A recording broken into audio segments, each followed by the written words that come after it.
Magandang hapon Pilipinas, live mula rito sa Pag-asa DOST, si Harry Bayona para sa Panahon TV Express. Ang tanong ng karamihan sa atin, magiging maulan nga ba sa ating bansa? Alamin po natin yan sa tulong ng Project NOAA. Ayon nga po sa ating color scale na nasa gawing kanan ko po, kapag kulay red, ibig sabihin asahan umano ang 80 to 100% chances of rain. So sa makatuwid, magiging maulan. Yan nga po ang mararanasan, dyan po yan sa Maycar, sa Region 3 at ganoon din sa Region 1, dyan po yan sa Luzon. Makararanas din ng 30 to 60% chances of rain dyan po sa Mindanao.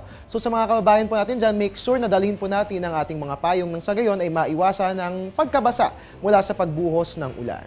Para mas maliwanagan tungkol sa Project NOAA, pwedeng i-access yan sa ating website na www.panahon.tv. Magbabalik po ang ating ulat panahon makalipas ang isang paalala. Download the Air 21 mobile app on your iPhone to avail of shipment tracking, rate calculator, and locations listing. Air 21 mobile app is also available on iPod Touch, iPad, Android, and BlackBerry. Know more about the Air 21 mobile app on air21.com.ph. At mga kababayan, mahalagang silipin din natin ang aasahang weather in the next 3 days. Sa tulong po yan ng 3-day weather forecast ng Pag-asa. Unahin po natin sa Baguio, magiging maulan po dyan bukas pero gaganda ang ating panahon pagsapit po ng Biyernes at ng Sabado.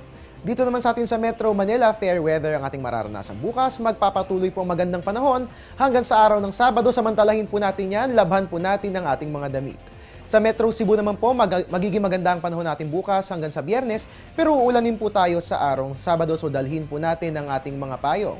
Sa Metro Davao naman, fair weather pong mararanasan bukas, pero magiging maulan ang ating Biyernes at araw ng Sabado. And finally, sa Zamboanga, magiging maganda ang panahon bukas at magpapatuloy hanggang sa Biyernes, pero magiging maulan sa araw po yun ng Sabado, so dalhin po natin palagi ang ating mga rain gear. At yan nga po ang 3-day weather forecast natin sa atin ng Pag-asa.